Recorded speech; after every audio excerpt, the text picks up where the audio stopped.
नमस्कार, जय हिंद, जय भारत। एक बार फिर वैभवी हाजिर है किरदार जिंदगी के नए पायदान को लेकर। कड़ियों से कड़ियां जुड़ रही हैं और कड़ियों को मोती की तरह हम एक माला में पिरोते जा रहे हैं।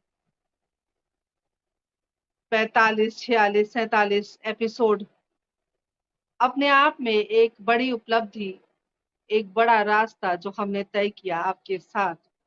तमाम दर्शकों, तमाम श्रोताओं का हृदय से अभिनंदन, अभिवादन। और हर बार की तरह किरदार जिंदगी में एक नए किरदार को लेकर, एक नई शख्सियत को लेकर आप सभी से रूबरू हूं और अपना वादा निभाने पहुंच गई हूं।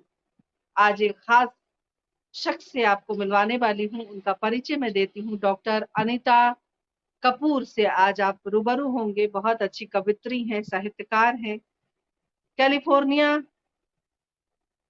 यूएसए से जुड़ी हैं और अभी फिलहाल भारत आई हुई हैं। और उनका छोटा सा परिचय, क्योंकि परिचय की मोहताज नहीं है, साहित्य के क्षेत्र में एक बड़ा नाम है, लेकिन बावजूद उसके हमारा दायित्व है कि हम तमाम दर्शकों को, श्रोताओं को उनका परिचय जरूर कराएं।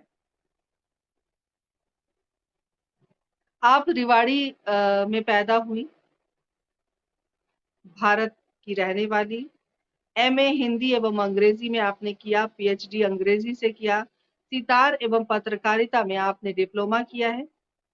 आप कवित्री हैं, लेखिका हैं, पत्रकार हैं, संपादक हैं, यादें समाचार पत्र, अमेरिका के हिंदी समाचार पत्रों के संपादकीय विभाग में सेवाएं आपने दी हैं। हिंदी के प्रचार प्रसार और समाज सेवा में कार्यरत हैं। दोस्तों, देश को छोड़कर अगर हम विदेश में रह रहे हैं और विदेश में अपनी मिट्टी की खुशबू लिए घूम रहे हैं और अपनी मिट्टी की खुशबू उन फिजाओं में महका रहे हैं, इससे बड़ी उपलब्धि किसी भी व्यक्ति के लिए कुछ और हो नहीं सकती।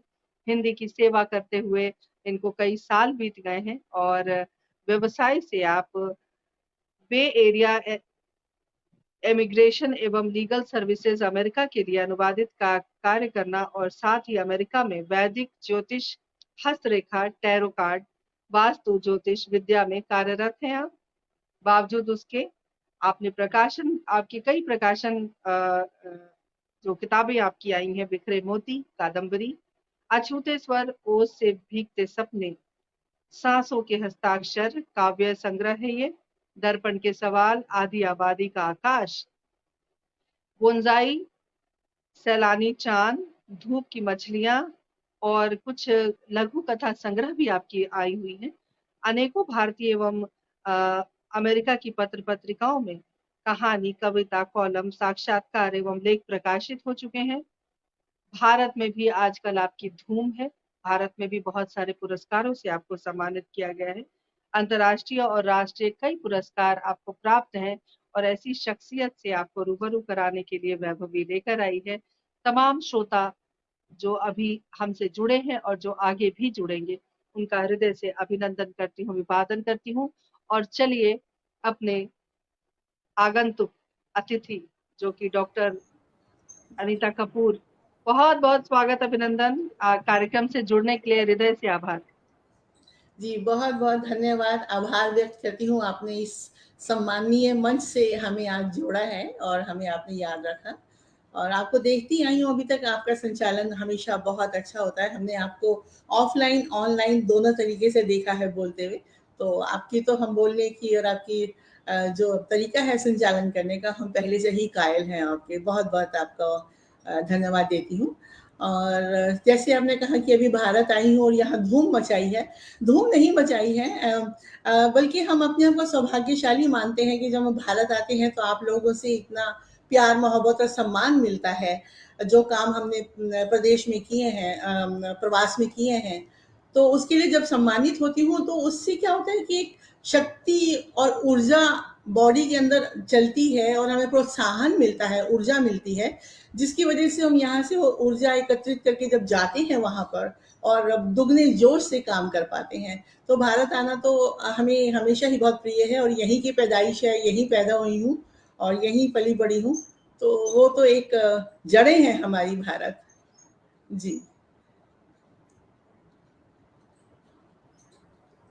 बहुत खूब कहा आपने। आपकी जो हमारी जड़ें हैं, आपकी हमारी जड़ें हैं भारत में, और जी, भारत से हम कतई दूर नहीं है। बेशक हमारा जी, शरीर भारत से दूर रहता है, लेकिन हमारी अंतरात्मा हमेशा भारत की मिट्टी में ही समाहित रहती है। बहुत अच्छी बात आपने कही। और कार्यक्रम की हर बार की तरह जब हम शुरुआत करते हैं, तो हम कोशिश करते हैं कि जो अतिथि हमारे कार्यक्रम के में पधारे हैं, उनकी पारिवारिक पृष्ठभूमि के बारे में हम बात करें, और वहीं से हम परिचर्चा की शुरुआत करते हैं। तो मैं आपसे आग्रह करती हूँ कि हमारे तमाम दर्शक जिस वक्त देख रहे हैं, सुन रहे हैं, आगे भी लोग जुड़ेंगे, उन्हें आप अपनी पारिवारिक पृष्ठभूमि के बारे में बताएं। आपके परिवार में माता पिता और जो आपके भाई बहन, किस तरह का आपका बचपन रहा, और कैलिफोर्निया तक, रेवाड़ी से कैलिफोर्निया तक की जो यात्रा रही, वो कितनी सुखद रही। और भी बहुत सारी हम बातें करेंगे। तमाम श्रोताओं का हृदय से अभिनंदन करती हूँ, और अनीता जी से हम गुफ्तगू करते हैं। स्वागत। जी, बहुत-बहुत शुक्रिया। आज आपके मंच के ज़रिए हमें ये बताने का मौका मिल रहा है अपने बारे में। जैसे आपने पहले ही बताया कि पैदाइश जी हमारी रिवाड़ी की है, जी। तो रिवाड़ी में पैदा हुई और फ़ादर की हमारी जॉब ऐसी थी, वो रेलवेज़ में थे, तो वो ट्रांसफ़रेबल जॉब थी। उनकी जगह-जगह उनकी ट्रांसफ़र होती रहती थी और अलग-अलग जगहों पे बॉम्बे, महाराष्ट्र, रतलाम, इंदौर, लखनऊ, अलग-अलग जगहों पे हमारी परवरिश हुई और स्कूलिंग हुई। और मम्मी हमारी लखनऊ से थी, तो वहाँ भी काफ़ी अरसे हम रहे। और फाइनली फिर हम लोग फादर की जॉब की वजह से ही जब दिल्ली में आके सेटल हुए, तो बाद में कॉलेज हमने दिल्ली से किया और ग्रेजुएशन श्यामलाल कॉलेज शहादरा से, क्योंकि उन दिनों हम शहादरा रहते थे। जी और पोस्ट ग्रेजुएशन किया हमने गाजियाबाद से, शंभू दयाल कॉलेज से। और हमें आज भी याद है, सुबह 5 बजे हम उठते थे, 6:15 बजे की ट्रेन होती थी और 7 बजे कॉलेज शुरू होता था। 11 बजे की ट्रेन वापस लेके हम वापस आते थे और वो दिनों की यादें आज भी बसी हुई हैं। तो इस तरह से हमने अपनी शिक्षा की और बाद में कॉलेज के बाद पीएचडी किया। वो मेरठ यूनिवर्सिटी से हमने पीएचडी किया। फिर उसके बाद में जर्मन लैंग्वेज का कोर्स किया, पत्रकारिता में डिप्लोमा किया। तो इस तरह से पढ़ाई लिखाई का शौक तो शुरू से रहा और उसका कारण था हमारे घर में एक ऐसा वातावरण। हमारी जो मम्मी थी उनको लिखने पढ़ने का बहुत शौक था, लिखने का तो नहीं कहूँगी, पढ़ने का बहुत शौक था। हमारे घर में चारों तरफ किताबें और पत्र पत्रिकाएं ही दिखाई देते थे जब से हमने होश संभाला था। तो दिल्ली पब्लिक लाइब्रेरी हुआ करती थी उन दिनों, तो हमारी मदर वहाँ से बहुत सी बुक्स लेकर आती थी और फादर को थोड़ा बहुत लिखने का शौक था, बट वो उर्दू में लिखते थे। तो वो इस तरह की पत्र पत्रिकाओं के बीच में पली बड़ी, चारों तरफ उन्हीं को देखा, किताबों की खुशबू, और पर फिर एक जिज्ञासा हुई कि क्या पढ़ते हैं, इसमें क्या लिखा होता है। तो वहाँ से रुझान पढ़ाई की तरफ हुआ। फिर एक कविता लिखी हमने जब हम स्कूल में थे। हमारी माँ बताया करती थी कि जब हम स्कूल में थे तो हमने कविता लिखी थी, पहली कविता हमारी जिंदगी की। उसका नाम था गुड़िया। आज भी हमें याद है वो कविता, मगर वो कविता हमने कहीं पढ़ी नहीं, कहीं छपी नहीं, और स्कूल में मंच पे एक दो बारी पढ़ी होगी। तो वहां से हमारी लेखन की शुरुआत हुई और फिर उसके बाद में जैसे जैसे बड़ी क्लासेस में गए, हम कॉलेज हम में तो गए, तो चाहेंगे कि आप अपनी कविता हमारे हमारे दर्शकों को जरूर सुनाएं, जो आपकी पहली कविता है। पूरी तरह से याद नहीं है, तो टूटी-फूटी सुनाने का कोई वो औचित्य नहीं है। तो ऐसे ही बढ़ते-बढ़ते फिर कॉलेज पहुँचे, स्कूल की मैगज़ीन को संपादन किया, उसमें कविताएँ छपी। फिर कॉलेज पहुँचे, तो कॉलेज की मैगज़ीन को हमने संपादित किया। फिर ऐसे ही लेखन हमारा बढ़ता चला गया और लेखन के साथ-साथ फिर और भी शौक था। हमने जैसे एस्ट्रोलॉजी के बारे में आप ने अभी बताया, तो वो हमने एस्ट्रोलॉजी की क्लासेस ली, पत्रकारिता का कोर्स किया और उसके बाद में जर्मन लैंग्वेज भी किया हमने। हमें आज भी याद है, मैक्स मुलर भवन नॉर्थ प्लेस में, वहाँ से हम जर्मन लैंग्वेज हमने की, डिप्लोमा किया। क्योंकि हमारी शादी से पहले हमारे हस्बैंड ईरान में थे, तो हमें ईरान ही जाना था शादी करके और वहाँ जर्मन लैंग्वेज बहुत चलती थी। तो हम गए, लैंग्वेज की, फिर ईरान जाना हुआ और इत्तेफाकन कहें या उसको भाग्य कहें, सौभाग्य कहें, जो भी कहें, तो उसके बाद में खुमैनी और शाह का, उन दिनों अगर आपको याद हो, 79 में दोनों देशों में, ईरान और इराक के बीच में काफ़ी झगड़े हुए थे और सब लोगों को देश निकाला दे दिया गया था। तो हमें भी वापस लौट के आना पड़ा। तो उसके बाद में यहाँ आकर फिर दोबारा से अपनी ज़िंदगी शुरू की। और जब शादी से पहले और शादी के बाद भी लेखन तो चल ही रहा था। पंजाब केसरी में हमने काम किया, वहाँ पर कोर्ट केसेस को कवर करती थी और बाकी अखबारों में भी लिखती थी, स्वतंत्र लेखन भी चल रहा था। और फिर उसके बीच में हमने बैंक ज्वाइन कर लिया। जब वापस आ गए थे तो यहीं कुछ करना था, तो फिर हमने बैंक ज्वाइन किया। बैंक ऑफ बड़ौदा में हमने जॉब की कुछ अर्सा और टीवी प्रोग्राम करते रहे। साथ में आकाशवाणी में एक चित्रहार कार्यक्रम आया करता था संडे के संडे, वो हमने काफ़ी किए। तो इस तरह से सभी चीज़ों में जुड़ी रही और फिर लेखन हमारा और आगे बढ़ गया और काफ़ी अखबारों में लिखा, हर जगह काफ़ी कवरेज की। तो इसी लाइन में ही रहते-रहते फिर हमने उसके बाद में अपना फैशन डिज़ाइनिंग का कोर्स भी किया था बीच में, जो हमने अपने इसमें मेंशन कभी नहीं करती हूँ। तो fashion designing, JD institute of क्या फैशन बात है! डिज़ाइनिंग। कोई कोई ऐसा कोई क्षेत्र नहीं बचा था जिसको आपने छोड़ा हो?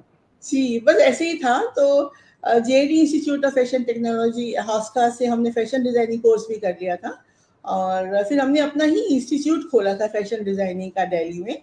और उस वजह से, क्योंकि हमें इस तरह से हमारी आदत है कि हम किसी के अंडर 9 से 5 वाले काम नहीं कर सकते, एक है। तो हमने फिर वो बैंक की जॉब को छोड़ दिया और फिर अपने ही बिज़नेस में आ गई थी और फैशन डिज़ाइनिंग का वो हमने स्कूल बहुत अरसे तक चलाया और उसके साथ-साथ हमारा लेखन, कवि सम्मेलन, कार्यक्रम ये सब चलते ही रहे। तो शुरुआत वहीं से हुई थी, घर में मम्मी डैडी की वजह से, और फिर वो यहाँ तक पहुँची सारी सिलसिला लिखने पढ़ने का। और पहली किताब हमें आज भी याद है हमारी, जब छपी थी कविताओं की 1987 में, अगर हम गलती नहीं कर रहे, तो वो साहित्य अकेडमी की तरफ से वो किताब हमारी पब्लिश हुई थी। जो आप मैन्युस्क्रिप्ट जमा कराएं वो अनुदान के रूप में कुछ देते हैं, तो उनकी तरफ से छपती है। तो पहली पुस्तक हमारी उनकी तरफ से ही प्रकाशित हुई थी। और उन दिनों काफ़ी कवि सम्मेलनों में हमने स्टेज पे बड़े बड़े जो भी कलाकार हैं, जो भी ये जो लेखक हैं, कवि हैं, उनके साथ हमने काफ़ी शेयर स्टेज किए थे।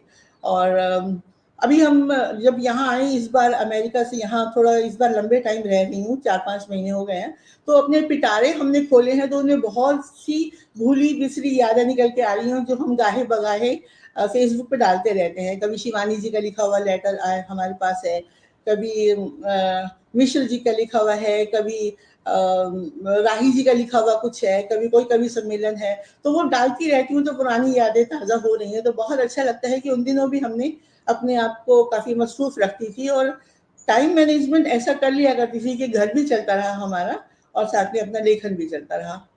तो जैसे कि हमने बताया, आपने पूछा यात्रा के बारे में अमेरिका तक की, तो यहीं पर लिखते-लिखते और ये सब काम करते-करते फैशन डिज़ाइनिंग। अमेरिका अमेरिका की यात्रा के बारे में मैं आपसे ज़रूर बात करूँगी, लेकिन उससे पहले एक शेर से इस बात की शुरुआत मैं करूँगी। लेकिन जिस तरीके से पारिवारिक पृष्ठभूमि के बारे में आपने बताया, ज़ाहिर-सी बात है, जब हम कुछ आगे बढ़ते हैं, कुछ करना चाहते हैं, तो परिवार का बहुत महत्वपूर्ण योगदान होता है। जी, बिल्कुल। परिवार का बहुत सपोर्ट होता है, सहयोग होता है, जिसकी वजह से एक ऑरा क्रिएट होता है हमारे इर्द-गिर्द। वो पॉज़िटिव ऑरा होता है, जो जिसके बल पर हम आगे बढ़ते हैं। बहुत अच्छी बात आपने कही।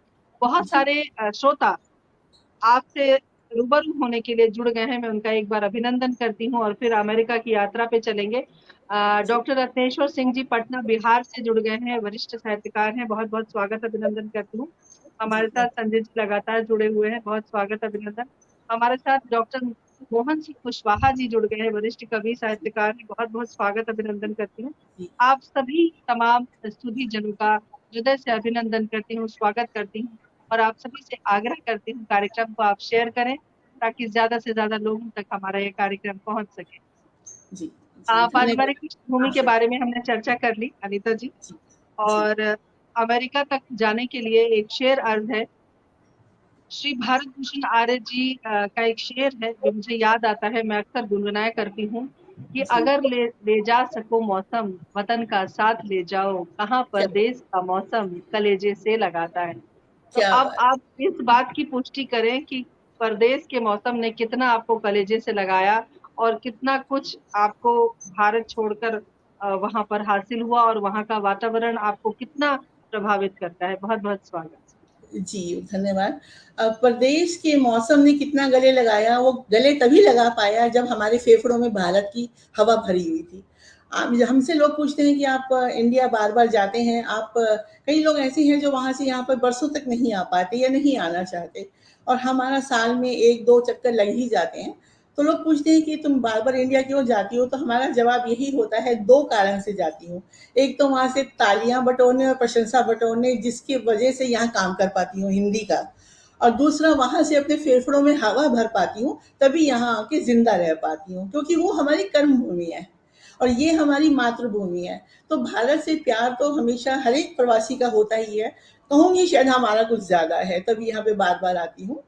तो वहां पर मौसम को गले लगाने के लिए आपको बहुत कुछ दांव पे लगाना पड़ता है। वहाँ के मौसम, वहाँ का मिजाज, वहाँ का समाज, वहाँ का परिवेश, वहाँ के तौर तरीके, उसको समझने में और उसमें रचने बसने में और उनको अपनाने में ही काफी वक्त चला जाता है। तो उस काफी वक्त के दरमियान आप लेखन से भी दूर हो जाते हैं। ऐसा हमारे साथ भी हुआ। जब यहाँ से आपको हमने भी बताया कि हमारा अपना फैशन डिजाइनिंग का इंस्टीट्यूट था, तो उसमें जब हम ड्रेसेस बनाते थे और हमसे पहले हमारी सिस्टर अमेरिका पहुंच चुकी थी, तो उन दिनों 25 साल पहले की बात कर रही हूँ, उन दिनों इतना ज़्यादा वहाँ पर भारतीय परिधान वगैरह ईजिली अवेलेबल नहीं होते थे। तो हमें अचानक से ख्याल आया कि जब हम ये काम कर ही रहे हैं तो हम कुछ यहाँ से लेकर जाएंगे, सिस्टर से मिलने के लिए जो हम गए तो अपने साथ लेकर गए और वहाँ जाके एग्जीबिशंस लगाई हमने, तो काफ़ी सराहा गया और काफ़ी अच्छा रिस्पॉन्स मिला। तो वो एक वजह बनी हमारा वहाँ पर जाने के लिए।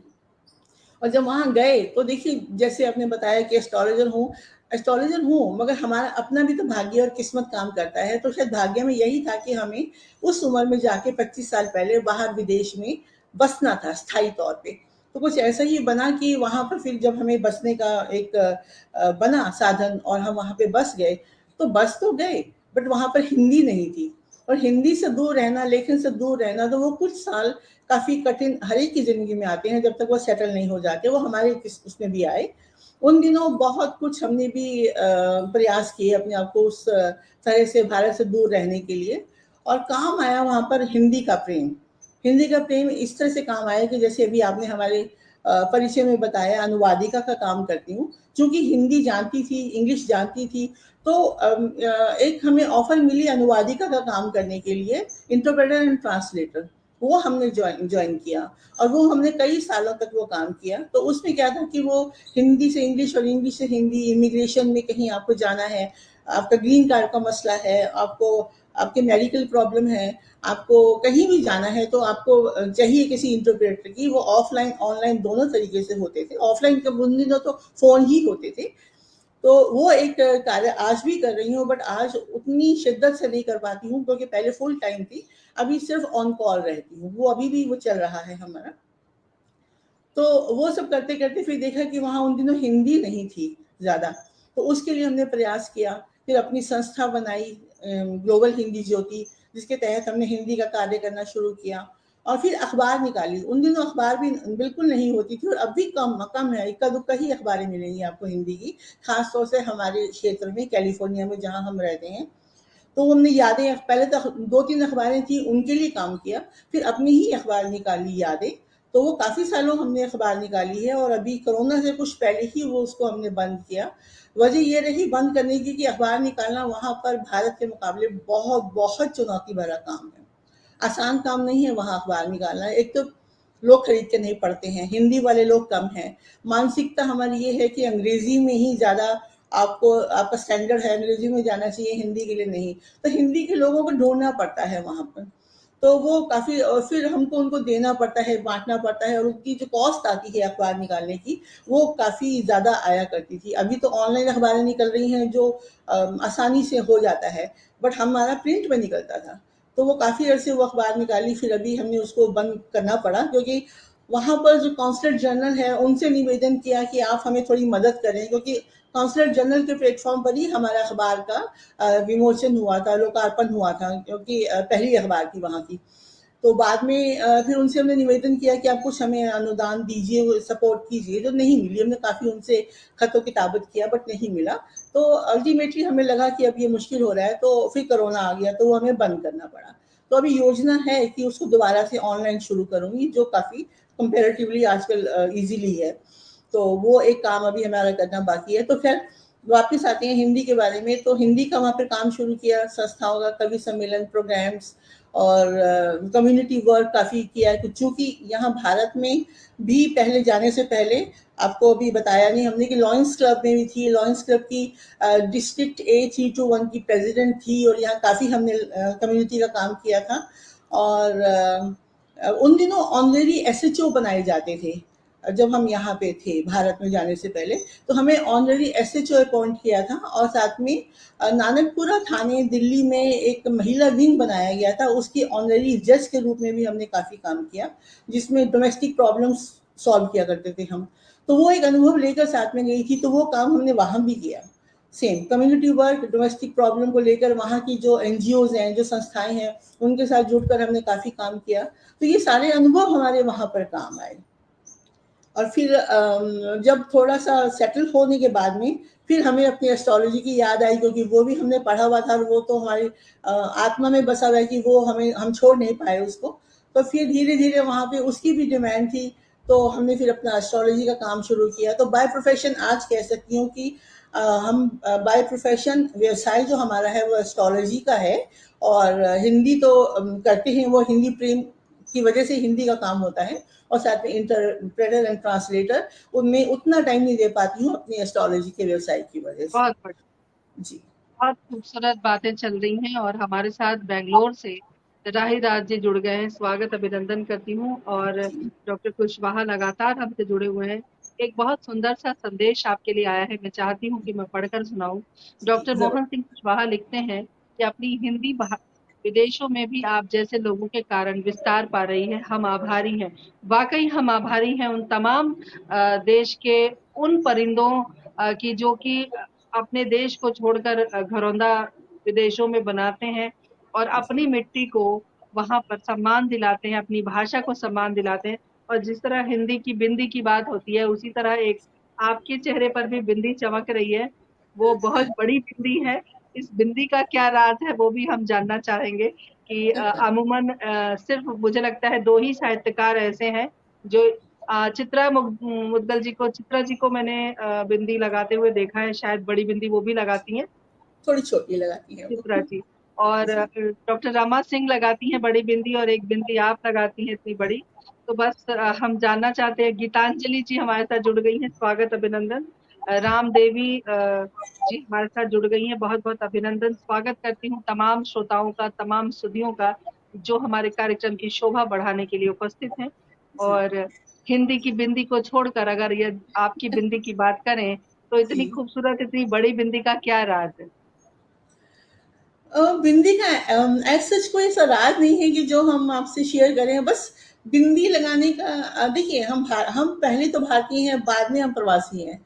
तो वहाँ पे रहकर वहाँ के हिसाब से वहाँ की वेशभूषा को अपनाते ही हैं, वहाँ रहते हैं। और जब भारत आते हैं तो अपनी भारतीय वेशभूषा से प्यार है, तो वो परिधान में जब हम होते हैं तो बिंदी के बिना वो परिधान अधूरा लगता है हमको। और बिंदी तो हमारी भारतीयता की पहचान है, हमारी संस्कृति है। तो इसलिए पहले छोटी लगाते थे और कई तरीके की लगाते थे। फिर अचानक बीच में जब नहीं लगाते थे तो वहाँ पे अमेरिका में दोस्त लोग बोलते थे कि तुम आज बिंदी के बिना आई हो तो तुम नहीं जम रही हो हमें, और तुम अगर बिंदी नहीं लगाओगी तो तुम्हें फाइन लगेगा। तो एक दो बार ऐसा हुआ कि हम लगाना भूल गए और आप यकीन मानिएगा, एक बार हमें $100 फाइन देना पड़ा क्योंकि हमने बिंदी नहीं लगाई हुई थी।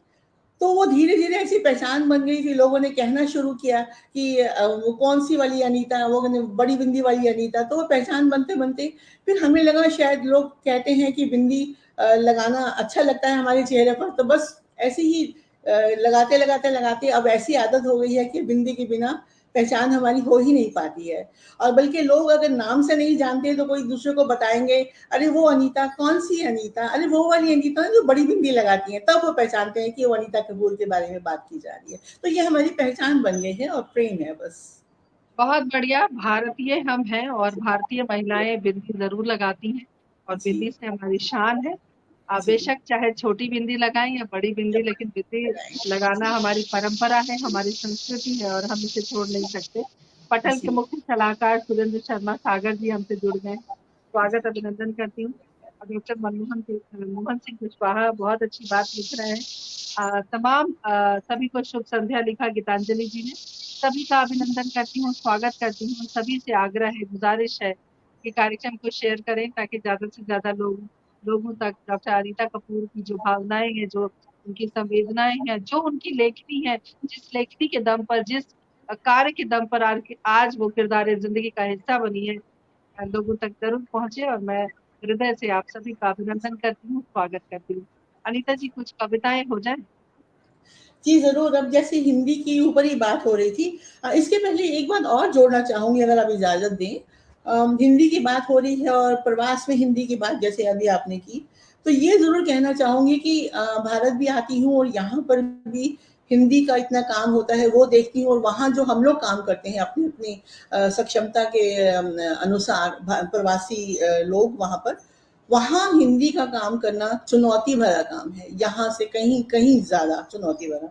एक तो लोगों को इकट्ठा करना, हिंदी का प्यार दिखाना, फिर प्रोग्राम्स करना, और खासतौर से जो नई पौध है, जो बच्चे हैं, उनके लिए जब हम कार्यक्रम करते हैं, उन बच्चों को उनके हिसाब से हिंदी समझाना, क्योंकि वो तो वहीं के बच्चे हैं, उनको अंग्रेजी तो आती ही है, उनको फिर हम ताकि वो हिंदी की तरफ वो उनका झुकाव हो अपनी भाषा के प्रति, तो हम खास तौर से उनके जो पेरेंट्स हैं उनको ये बोलते हैं कि आप लिखना पढ़ना इनको जब भी सुविधा हो भेजिए, और मगर कम से कम घर में हिंदी बोलना शुरू कीजिए, हिंदी से ही शुरुआत कीजिए, और शुरुआत हमेशा घर से होती है। तो इस तरह से वहां पर हिंदी का काम करना काफी चुनौतीपूर्ण है। ये कहने के साथ साथ ये कविता वही सुनाना चाहूंगी कि जब हम वहां गए थे और हिंदी नहीं थी तो हमने कैसा महसूस किया, और जब हिंदी आई तो कैसा महसूस किया, उसके ऊपर एक कविता आपको सुनाना चाहूंगी।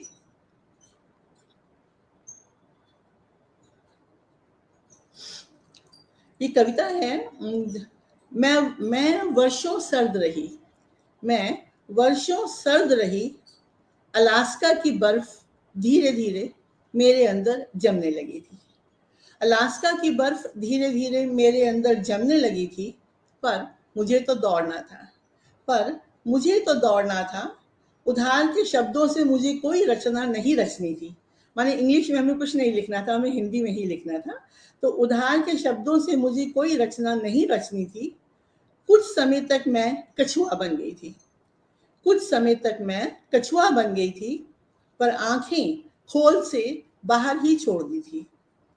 एक दिन हवाओं से भाषा की बात चली, महसूस हुआ मुझे मानो प्रवासी हवाओं के हिंदी के दांत उगाए हैं। ये तब की बात है जब हिंदी थोड़ी थोड़ी शुरू हो गई थी। महसूस हुआ मुझे मानो प्रवासी हवाओं के हिंदी के दांत उगाए हैं, हवा से झरते हुए शब्दों का बना बिछौना, हिंदी का एक नया विश्वकोश तैयार हुआ है। जमे हुए पानी को हिला, शब्दों को चुन, मात्राओं से संवार, भाषा ने करवट बदली है। मेरे विदेशी मित्र जब मुझसे हिंदी में बात करते हैं तो मुझे आनंदित करती है भाषा की महक, आसमान में दिखता है शब्दों का चमकीला इंद्रधनुष, मानो प्रवास में मेरा नया जन्म हुआ है, मानो प्रवास में मेरा नया जन्म हुआ है। प्रवास में मुझे हिंदी नृत्य करती हुई एक अप्सरा सी दिखती है, प्रवास में मुझे हिंदी नृत्य करती हुई एक अप्सरा सी दिखती है, उस सोच की जन्मदात्री जिसने प्रवासी पेन से महाकाव्य रचना है, जिसने प्रवासी पेन से महाकाव्य रचना है, अपने इस नए जन्म रूपी कबूतर को भाषा का चुग्गा खिलाकर अमावस की रात पर और पूनम के गोल चांद पर हिंदी की कोपलें रोपनी है। अमावस की रात पर और पूनम के गोल चांद पर हिंदी की कोपलें रोपनी है, कुछ नए मुहावरे व प्रवासी स्वच्छंदता शब्दों के भीतर छुपकर एक नया हस्ताक्षर लिखना है। मेरी रचनाओं में, मेरी भाषा में जहां ना हो खदानों का अंधेरा, स्वदेश से लाई हुई मेरी हिंदी की बिंदी, स्वदेश से लाई हुई मेरी हिंदी की बिंदी प्रवास के मस्तक पर दिखे, प्रवासी अकेलेपन का व्याकरण और नियति का यायावार होना, निरंतरता में विदेशी मुस्कानों को अपना बना ही लिया। आज जब मेरी अमेरिकी सहेली मेरे घर आती है, आज जब मेरी अमेरिकी सहेली मेरे घर आती है, भारतीय परिधान में बिंदी लगाकर जब वो नमस्ते कहती है, तो मेरी रूह पर फूल खिलखिलाते हैं। तो मेरी रूह पर फूल खिलखिलाते हैं, प्रवास बसंती हो जाता है, मैं द्विज हो जाती हूँ। द्विज वो जो 2 बार जन्म लेता है। बहुत-बहुत शुक्रिया। क्या बात है, क्या बात है! बहुत खूबसूरत आपकी रचना, और बिल्कुल जीवंत कर दिया आपने। एक-एक शब्द जो आपके थे वो बिल्कुल ऐसा कि व्यतीत हुआ, हमारे जीवन को दर्शाता हुआ। जी। अगर कोई डॉक्टर अनीता कपूर को जानना चाहता है तो क्या ये कविता उसके लिए सार्थक है? इस कविता के माध्यम से जान सकता है? बिल्कुल जान सकता है। इस कविता के माध्यम से यही तो कहना चाहा है कि पहले कैसे महसूस हुआ जब हम वहाँ पहुँचे। अलास्का की बर्फ बॉडी के अंदर जम गई थी, ये सर्द बन गई थी, क्योंकि हर तरफ इंग्लिश, इंग्लिश, इंग्लिश, और भारतीय परिधान भी कम होते थे, कम लोग होते थे। तो भारतीय लोग कम होते थे 25 साल पहले, और हिंदी भी कम जी, होती थी। जी, अनीता जी, इतने वर्षों आप विदेश में रहीं और भारत की संस्कृति से रूबरू हैं आप, विदेश जी, की संस्कृति से भी रूबरू हैं।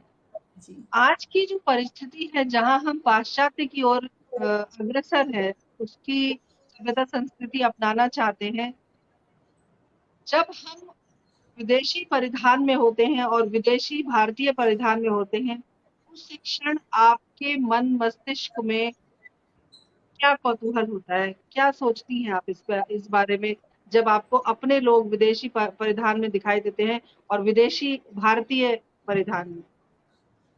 क्या पहले ऐसा फीलिंग होती है उस वक़्त? जी, आपने बहुत अच्छी बात पूछी है। पहले ऐसा होता था, जब वहाँ हिंदी कम थी, हिंदुस्तानी लोग कम थे, अपने वहाँ के प्रवासी लोग ज़्यादा थे। जैसे काल पात्र, देश-विदेश काल पात्र, समाज परिवेश, वो सब देखते हुए आपको जहाँ जिस देश में जाते हैं वैसा बन जाना पड़ता है। ये तब की बात थी, अगर हम इसको तुलना करें, तो तब जब वहाँ पर भारतीय लोग कम होते थे। तो आप अगर भारतीय लोग भारतीय परिधान में होते थे तो उन लोगों को अच्छा नहीं लगता था, और जिसे वो वैंडलिज्म कहते हैं, जातिवाद, वो कुछ ज़्यादा था। यहाँ तक कि वो लोग हमारे मंदिरों में अंडे फेंका करते थे और ऐसी-ऐसी हरकतें करते थे कि उनको जैसे हम लोगों से वहाँ रहना अच्छा नहीं लगता। ये सब हमारे आँखों की देखी हुई बातें हैं। अब धीरे-धीरे जैसे हिंदुस्तान ने तरक्की की, वहाँ पर हिंदुस्तानी ज़्यादा पहुँचे, आईटी का बूम आया, आईटी के लोग वहाँ पे, बच्चे जॉब्स के ज़रिए ज़्यादा पहुँचे, फिर उनके पेरेंट्स ने वहाँ आना शुरू किया, फिर हम जैसे लोगों ने वहाँ पर हिंदी में काम करना शुरू किया, हिंदी की संस्थाएँ बनी, हम लोगों ने हिंदी पढ़ाना शुरू किया, फिर हमें पढ़ाने के लिए मंदिरों, कम्युनिटी और गुरुद्वारों ने मदद करनी शुरू की। वहाँ पर कम्युनिटी जो है, गुरुद्वारे, मंदिर वगैरह बहुत मदद करते हैं। आपको वो जगह देते हैं, वहाँ पे आप कार्यक्रम कर सकते हैं, और सब तरह से वो मदद करते हैं। तो इस तरह से जब मदद मिलने लगी और हिंदी वहाँ बढ़ने लगी, और धीरे-धीरे वहाँ पर जब उनको ये महसूस हुआ कि भारत कितनी तरक्की कर गया है, साथ में कि जब भारत अकेला नहीं होता, जब कोई एक देश तरक्की करता है तो उस देश की भाषा, संस्कृति, धर्म सब साथ-साथ चलते हैं, हैंड इन हैंड। अकेला कोई कुछ नहीं कर सकता। तो उस लिहाज से हमारी संस्कृति, हमारा देश, हमारा खान-पान जब वहाँ के लोगों से सराहा जाने लगा धीरे-धीरे, जब वहाँ पर वहाँ की राजनीति में, आज आप देखिए कि वहाँ की जो पॉलिटिक्स में कितने भारतीय हैं, और लंदन में आप देखिए प्रधानमंत्री भारतीय हैं, तो वहाँ पर भी बहुत भारतीय बड़ी हाई पोस्ट पे हैं आज अमेरिका में भी। तो धीरे-धीरे देखिए अनिता जी, आपके जवाब के साथ एक सवाल मैं और ऐड ऑन करना चाहती हूँ। एक सवाल और है, एक प्रश्न है कि जी, आज की परिस्थिति में आज का जो भारतीय राजनीति है और हुँ। आज का जो भारत है, उस भारत की कितनी इज्जत है विदेशों में? हम अभी ये उस बहुत बड़ा धीरे-धीरे वहीं मुद्दा है और इस मुद्दे पर मैं जी। चाहती हूँ कि आप खुलकर बात करें। जी, बिल्कुल, हम धीरे-धीरे वहीं पहुँच रहे थे कि जैसे-जैसे हम आगे बढ़ते गए और वहाँ पर आईटी में इतना बूम आया, और वहाँ पर बाकी सब क्षेत्रों में भी भारतीयों ने अपने पाँव जमाए, चाहे वो खेती है, चाहे वो वहाँ के राजनीति है, या वहाँ के होटल हैं, मोटल हैं, ऐसा कोई भी वहाँ पर व्यवसाय नहीं है जिसमें भारतीय ना हो। तो जब धीरे-धीरे वहाँ भारतीयों की संख्या बढ़ने लगी और उन लोगों ने इतना क दिखाया वहाँ पर, तो भारतीयों के लिए उनके मन में बहुत इज़्ज़त बढ़ने लगी, और धीरे-धीरे से बॉलीवुड के ज़रिए भी उनको हिंदी से प्यार होने लगा, हमारा खान-पान उनको पसंद आने लगा, और जब से मोदी जी आए हैं, हमें इसको कहने में हमें कोई भी हिचक नहीं है कि जब से बीजेपी और मोदी जी ने जो भी किया है, आप सब जानते हैं, उसकी वजह से वो ज़्यादा पसंद करने लगे हैं भारतीयों को, और मोदी जी की वजह से हम लोगों को वहाँ ज़्यादा इज्जत मिलने लगी है। इस बारे में तो कोई दो राय है नहीं।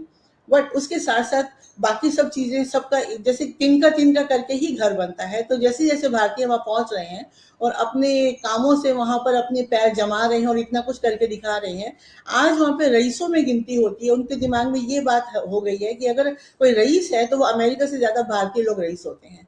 तो यहाँ इस मुकाम तक पहुँचने में काफ़ी वक्त तो लगा, बट आज वहाँ पे हम भारतीयों की बहुत इज्जत है। पहले नहीं होती थी ऑफ कोर्स, बट अभी बहुत इज्जत है। और हर एक क्षेत्र में क्योंकि भारतीय अंदर जा ही चुका है, जैसे हमने आपको बोला, तो वहाँ पर हमारे साथ में वो लोग बाकायदा, वो हमारे कुछ कोई प्रोग्राम होते हैं, हमारी वहाँ पर बहुत सी अमेरिकन दोस्त हैं जो वो हमारे प्रोग्राम में आती है, हिंदी के प्रोग्राम में। वो हिंदी भी बोलती हैं, हिंदी सीखती भी हैं, तो वो हिंदी परिधान में ही आती है, हमारे भारतीय परिधान में ही आती हैं। कोई साड़ी पहनी होती है। हमारे जिस शहर में हम वहाँ रहते हैं, उस शहर की जो वाइस मेयर हैं, वो जब भी हमारे प्रोग्राम में आती हैं, वो हमारी बहुत अच्छी मित्र हैं, वो भारतीय परिधान में आती हैं और उनको भारतीय खाना पीना बहुत पसंद आता है। तो हम लोग वहाँ पे जैसे अपने सारे 26 जनवरी, 15 अगस्त, दिवाली, होली, सब में आपको इतने वहाँ के लोग, स्थानीय लोग इतने ज़्यादा घुल मिल जाते हैं कि आप कह नहीं सकते हैं कि ये हमारा कार्यक्रम है या उनका कार्यक्रम है। बल्कि अभी तो हाल फिलहाल में ये भी हमने सुना है, शहर का नाम भूल रही हूँ, शायद पेंसिल्वेनिया है, ये मिनीसोटा है, अमेरिका में एक स्टेट ने दिवाली पर भी छुट्टी लीगली अनाउंस कर दी है। दिवाली की छुट्टी अमेरिका में लीगल अनाउंस करना, सरकारी तौर पे अनाउंस करना, ये अपने आप में बहुत बड़ी अचीवमेंट है। तो ये सब भारतीयों की मेहनत, उनका प्यार मोहब्बत, उनकी भाषा से लगाव, ये सब से हम लोग वहां तक पहुंचे हैं कि आज भारत का नाम विश्व में कहाँ तक है, ये आप सब जानते हैं।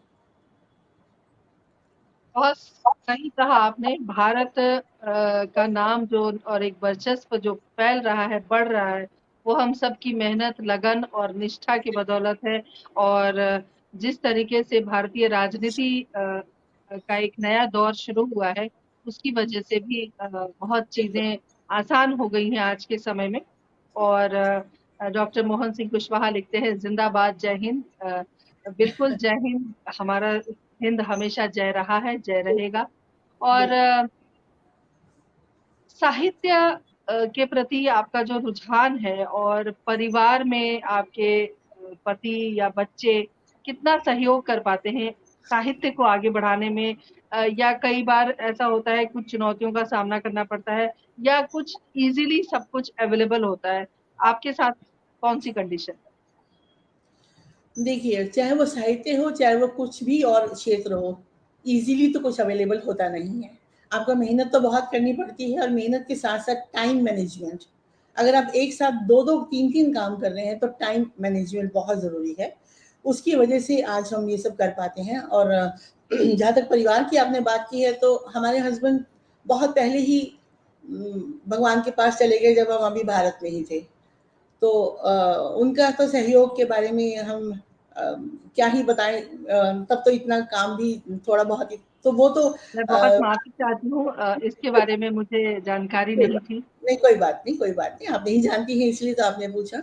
और बच्चों के सहयोग की बात है तो देखिए, बच्चे हमें सहयोग दें, बल्कि हमने ही बच्चों को सहयोग देना था, उनको बड़ा करना था, पढ़ाना था, लिखाना था, इस मुकाम तक पहुँचाना था कि जो हमें दोहरी ज़िम्मेदारी निभानी पड़ गई हमारे पति के ना रहने की वज़ह से। तो वो करते-करते टाइम मैनेजमेंट की वज़ह से ही हम आज यहाँ तक पहुँचे हैं।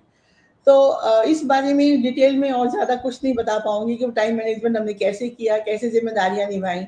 बस ईश्वर हमें शक्ति देता गया और हम अपने काम करते रहे। और आज यहाँ हैं आपके सामने कि आज हमारा आपसे बातचीत हो पा रही है। सही कहा आपने, ईश्वर शक्ति देता है, और ईश्वर की जी, शक्ति के कारण ही हम जीवन में बहुत कुछ कर पाते हैं। या जी, कुछ नहीं कर पाते तो वो भी कहीं ना कहीं ईश्वर की ही जी। अनुकंपा होती है। वो हमसे बिल्कुल, जो करवाना चाहेगा हम वही बिल्कुल। करेंगे, नहीं जी, करवाना चाहेगा हम कुछ नहीं कर नहीं कर पाएंगे। तो पाएँगे। ये तो बिल्कुल। टाइम मैनेजमेंट की जहां तक बात है, वाकई बहुत कुछ अगर लाइफ में चल रहा हो, बहुत कुछ हम कर रहे हैं, तो जी, टाइम मैनेजमेंट बहुत जरूरी है। जी, तभी हम जी, एक साथ बहुत सारे काम कर सकते हैं। 24 जी, घंटे को हम 48 घंटे में कन्वर्ट कर सकते हैं। जी, तो बिल्कुल। जो कार्यक्रम जिस गति में चल रहा है, वो जो सिलसिला हमारा आगे बढ़ रहा है, जी। हमारे दर्शक और श्रोता सब मुझे लगता है चाहते होंगे ये कुछ कविताएँ या गज़ल जो भी आप लिखती हैं अपनी विधा में, वो कुछ हमारे दर्शकों को सुनाएँ, फिर हम इस सिलसिले को आगे बढ़ाते हैं। अ, और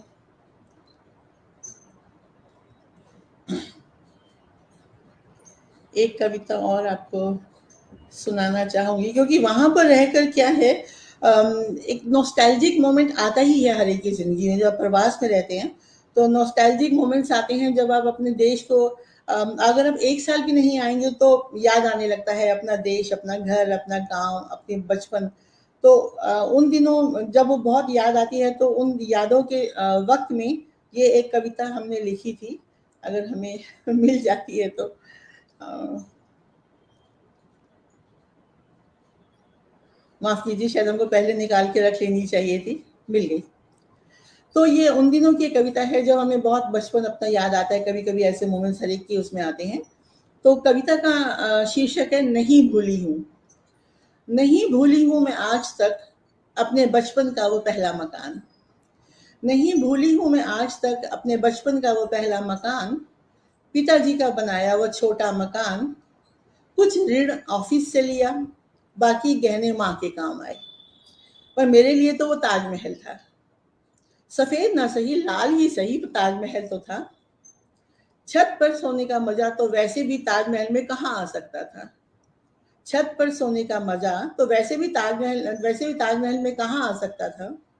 नहीं भूली हूँ आज तक वो मिट्टी की सौंधी महक, जब हम शाम को छत पर पानी उड़ेलते, तपिश कम हो तो रात को छत पर सोएंगे। छत की सफाई ने हमें जैसे टाइम मैनेजमेंट सिखा दिया था। छत की सफाई ने जैसे हमें टाइम मैनेजमेंट सिखा दिया था। स्कूल जाना, फिर होमवर्क करना, खेलना, खाना, और फिर रात को ऊपर सोने के लिए छत पर छिड़काव, वो माटी की भीनी भीनी खुशबू, बिछौना व छत वाले पेड़ के नीचे मस्ती, आसमान में चमकीले तारे, चांद को देखना और फिर सोना। नहीं भूली हूँ आज तक वो मेरे शहर की सुबह। नहीं भूली हूँ आज तक वो मेरे शहर की सुबह, चिड़ियों का चहचहाना, मुर्गे की बांग, और माँ का नीचे से आवाजें लगाना। मेरा उस सौंधी खुशबू में लिपटे लिपटे ही बड़े हो जाना। मेरा उस सौंधी खुशबू में लिपटे लिपटे ही बड़े हो जाना। फिर उसी खुशबू में तैर कर 7 समुंदर पार आना। यहाँ तो खुशबू के पंख ही निकल आए थे। यहाँ तो खुशबू के पंख ही निकल आए थे। मैं जब चाहे उड़कर उस पुराने मकान को छू आती थी। मैं जब चाहे उड़कर उस पुराने मकान को छू आती थी। वो छुअन वाले मोह के धागे ही तो थे। वो छुअन वाले मोह के धागे ही तो थे, जिन्होंने मुझे मेरे मकान से बांधे रखा।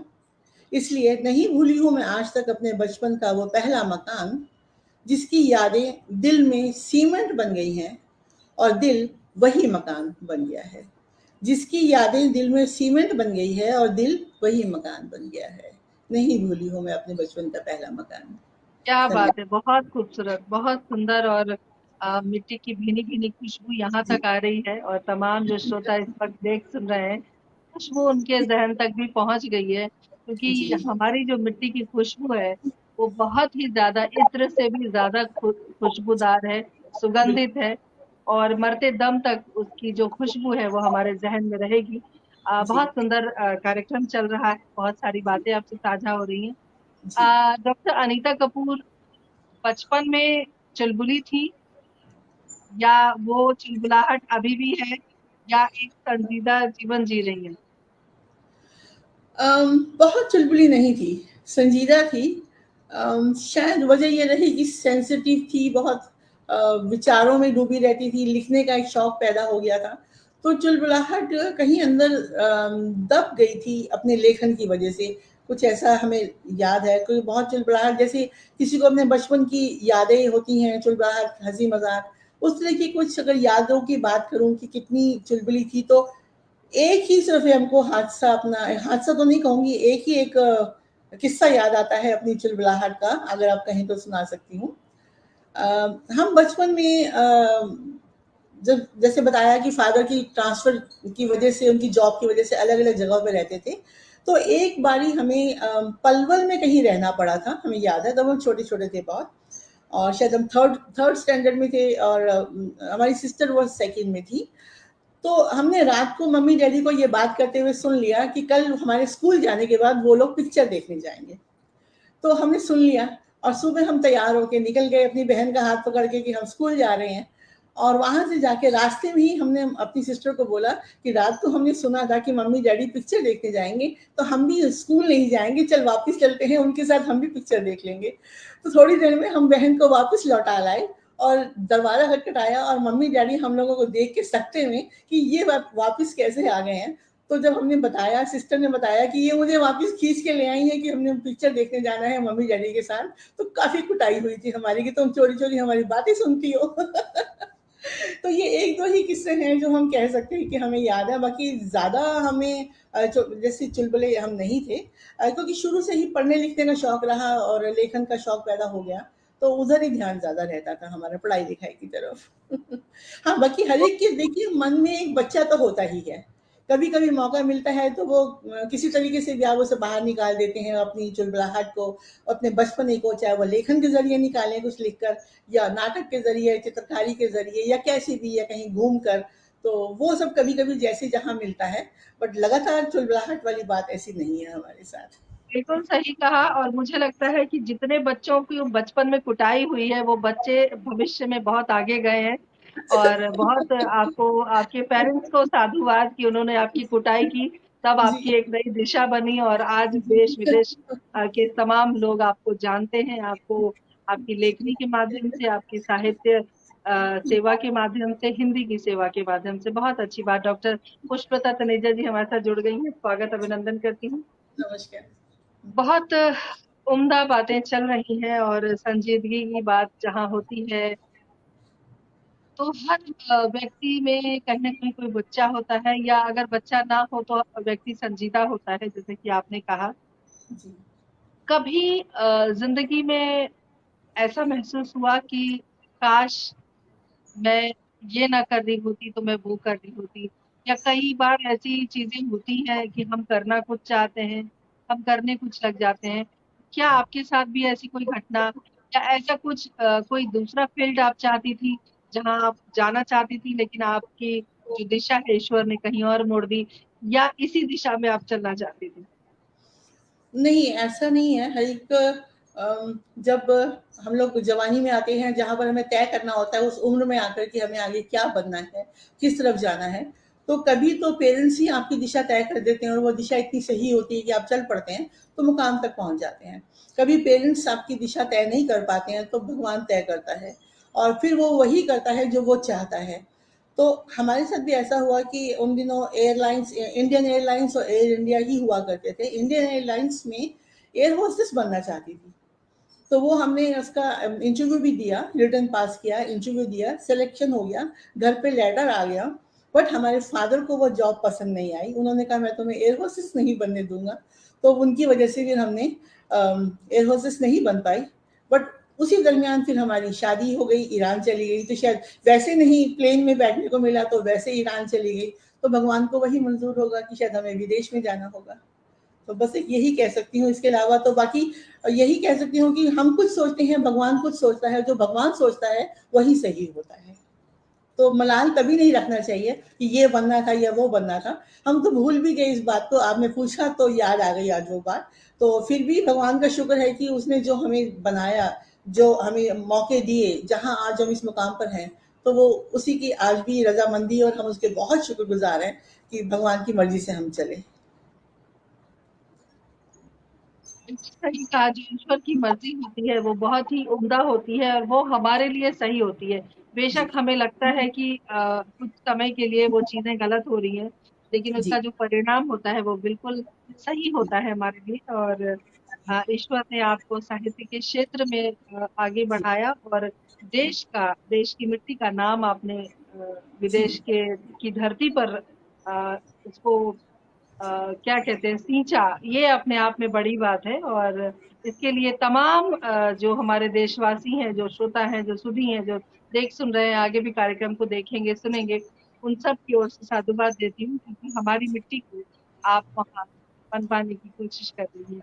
बहुत सुंदर। और अ, महिलाओं के लिए बहुत सारे उतार-चढ़ाव आते हैं, बहुत कभी कई बार परिस्थिति अनुकूल नहीं होती है। जी। तो उस समय आप महिलाओं का संबल बढ़ाने के लिए ऐसा क्या संदेश देना चाहती हैं? क्या कहेंगी आप? देखिए, महिलाओं का जीवन तो बहुत चुनौतीपूर्ण हमेशा से होता है। हमारे ज़माने में बहुत ज़्यादा होता था, सुविधाएँ नहीं थी, रास्ते इतने नहीं होते थे और माता-पिता से भी इतनी ज़्यादा हम लोगों को सपोर्ट जो आजकल पेरेंट्स ज़्यादा सपने देखते हैं बच्चों के लिए, बजाए बच्चों के।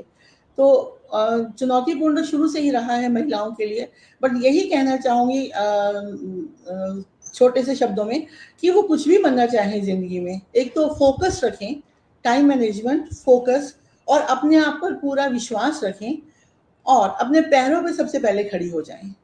तो जब वो पैरों पे सक्षम हैं, अपने पैरों पे खड़ी हैं, तो कोई भी फैसला लेने में उनको दिक्कत नहीं आएगी। मगर साथ में ये भी बात है कि जब भी जो वो फैसला लें, अपने घर के बड़े-बुज़ुर्गों से सलाह ज़रूर कर लें। ये ज़रूरी नहीं है कि हर महिला अगर वो अपने पैरों पे खड़ी है, तो बहुत सही फैसला लेने के काबिल बन जाती है।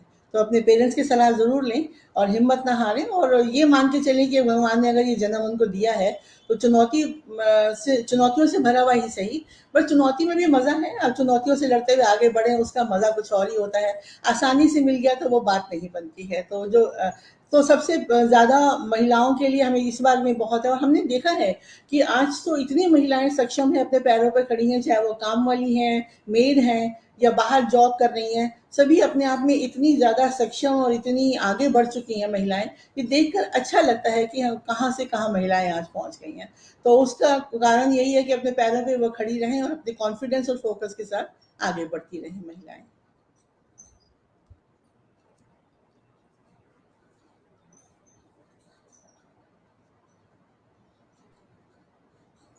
बहुत अच्छी बात अनीता जी आपने कही कि अपने पैरों पे खड़ा होना बहुत ज़रूरी है।